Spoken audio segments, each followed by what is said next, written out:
नमस्कार दोस्तों, अगर आप फाइनेंस में इंटरेस्ट रखते हैं तो कैरियर बिट के ऑफिशियल फाइनेंशियल यूट्यूब चैनल फिनोबिट, जिसका लिंक आपको इस वीडियो के डिस्क्रिप्शन में दिया गया है, मेक श्योर कि आप इस वीडियो को पॉज करते हुए डिस्क्रिप्शन के लिंक से चैनल को जरूर सब्सक्राइब कर लेंगे। जैसा कि आपको ज्ञात होगा, बीपीएससी टीआरई 3 पेपर कैंसिल हो गया था और परीक्षा होना प्रस्तावित है। इसी के बीच में एक याचिका माननीय पटना हाईकोर्ट में जाती है, जिसमें माननीय पटना हाईकोर्ट ने टीआरई 3 से संबंधित माध्यमिक के लिए आवेदन करने वाले जो भी अभ्यर्थी हैं उनको उनके अनुभव के आधार पर प्रत्येक वर्ष का 5 अंक और अधिकतम 25 अंक देने के लिए राज्य सरकार को निर्देशित किया था। इसके बाद से राज्य सरकार ने फैसला लिया कि हम टीआरई 3 परीक्षा कराने से पहले ये माननीय पटना हाईकोर्ट के आदेश का पालन करेंगे। उसके बाद से बीपीएससी के द्वारा, बिहार लोक सेवा आयोग के द्वारा आज दिनांक,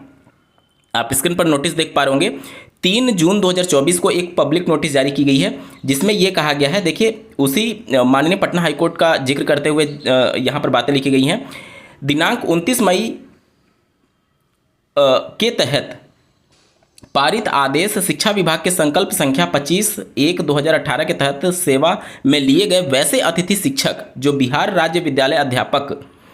के द्वारा उच्च माध्यमिक शिक्षक के पद पर नियुक्ति हेतु निर्धारित अर्हता धारित करते हैं, उनको आयोग के विज्ञापन संख्या 22/2024 में प्रत्येक वर्ष की सेवा अवधि के लिए 5 अंक अधिभार देते हुए अधिकतम 25 अंक अधिभार दिया जाना है। ये उच्च माध्यमिक की बात हो रही है, यानी कक्षा 11 और 12 के लिए जो शिक्षक होते हैं उनकी बात की जा रही है। ठीक है, उक्त अधिभार अतिथि शिक्षक के नियुक्ति पत्र एवं संबंधित जिला शिक्षा पदाधिकारी द्वारा निर्गत अनुभव प्रमाण पत्र के आधार पर देय होगा। उक्त संकल्प संख्या एवं शिक्षा विभाग के पत्रांक 31 मई 2024 के आलोक में अंग्रेजी, गणित, भौतिकी, रसायन शास्त्र, प्राणी शास्त्र एवं वनस्पति शास्त्र में नियुक्त अतिथि शिक्षकों को जो विद्यालय अध्यापक के वर्ग 11 से 12 में नियुक्ति हेतु अर्हता धारित करते हैं, उनसे ऑनलाइन आवेदन लिया जाना है। उक्त के आलोक में सूचित किया जाता है कि वैसे अतिथि शिक्षक जिनके द्वारा पूर्व में उक्त विज्ञापन हेतु प्रकाशित विज्ञापन के अंतर्गत निर्धारित तिथि में ऑनलाइन आवेदन नहीं किया गया है, वे दिनांक 4/6/2024 से दिनांक 10/6/2024 तक ऑनलाइन आवेदन कर सकते हैं। यानी कल से आवेदन शुरू होगा और 10 जून 2024 तक ऑनलाइन आवेदन चलेगा। एवं वैसे अतिथि शिक्षक जिनके द्वारा पूर्व में उक्त विज्ञापन हेतु ऑनलाइन आवेदन किया जा चुका है, वे उक्त वर्णित तिथि के अंतर्गत अपने प्राप्त यूजर नेम और पासवर्ड से लॉगिन करके डैशबोर्ड पर उपलब्ध बटन इंटर एक्सपीरियंस डिटेल पर क्लिक करते हुए अपना एक्सपीरियंस डिटेल फिलअप करने की प्रक्रिया पूर्ण करेंगे। उक्त प्रक्रिया नहीं करने की स्थिति में आयोग निर्णय लेने के लिए स्वतंत्र होगा। ठीक है, बाकी की शर्तें यथावत रहेंगी। अब यहाँ पर कैंडिडेट के मन में ये प्रश्न आ सकता है कि ये जो विंडो फिर से ओपन किया जा रहा है, आवेदन मांगे जा रहे हैं, तो क्या ये सबके लिए ओपन होगा? नहीं,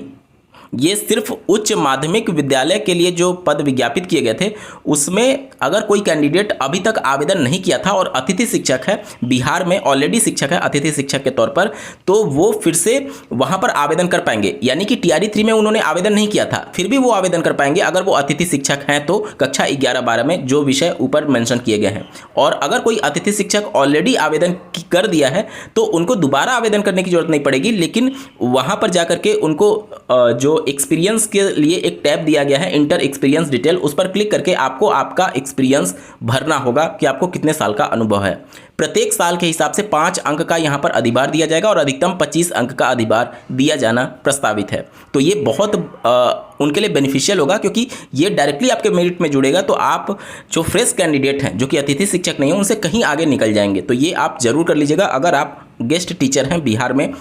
उच्च माध्यमिक विद्यालयों में। ठीक है, अब एक बार बात कर लेते हैं बीपीएससी टीआरई 3 जिसकी परीक्षा रद्द हो गई थी पेपर आउट होने की वजह से, वो परीक्षा कब तक होने जा रही है। तो यहाँ पर आप देख सकते हैं 31 मई 2024 का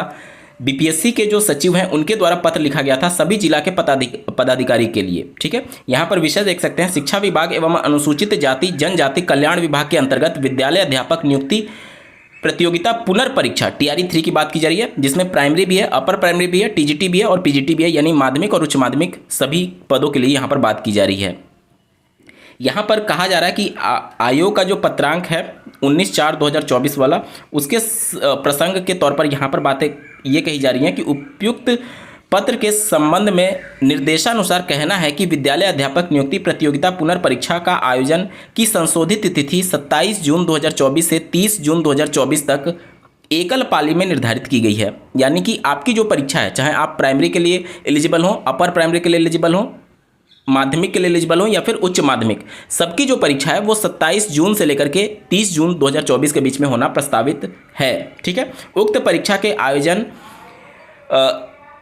आयोजनार्थ परीक्षा की नई संशोधित तिथि 27, 28, 29 और 30 जून 2024 के अनुसार एकल पाली की परीक्षा के लिए पूर्व में भेजे गए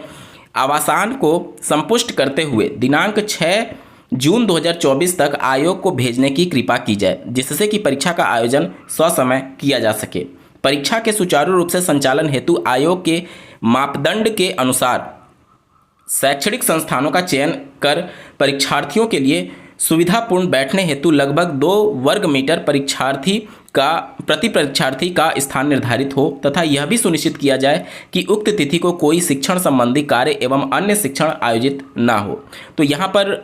कुछ नियम और शर्तों के बारे में बात की गई है कि जो भी जिला पदाधिकारी हैं उनको ऐसे एग्जामिनेशन सेंटर को 6 तारीख तक जो बीपीएससी है उसको बताना है जहाँ पर ये सारी सुविधाएं अवेलेबल हो, और ये सभी सुविधाओं को लेकर के बीपीएससी लगातार आगे बढ़ रही है और वो प्रतिबद्ध है समय से परीक्षा कंडक्ट कराने के संदर्भ में। हालांकि यहाँ पर लोकसभा चुनाव होने की वजह से थोड़ा सा डिले जरूर देखने को मिला है, लेकिन बीपीएससी के ऊपर भी बहुत बड़ी चुनौती है साफ सुथरे तरीके से इस परीक्षा को कंडक्ट करा पाना, क्योंकि बीपीएससी टीआरई 3 को लेकर के जिस प्रकार से पूरा सिचुएशंस हुआ था उसको लेकर के अब आयोग नहीं चाहेगा कि फिर से फजीहत हो और फिर से इस प्रकार की पेपर आउट जैसे मामले हो, इसलिए कदम फूंक कर रखना चाहेगी और इस बार बिल्कुल फेयर तरीके से एग्जाम कराने के लिए आयोग प्रतिबद्ध दिख रही है। दोस्तों, इस वीडियो के डिस्क्रिप्शन में दिए गए लिंक से आप फाइनेंस यूट्यूब चैनल फिनोबिट को सब्सक्राइब कर सकते हैं। इस वीडियो को देखने के लिए आपका बहुत बहुत धन्यवाद। भगवान करे आपका दिन शुभ हो।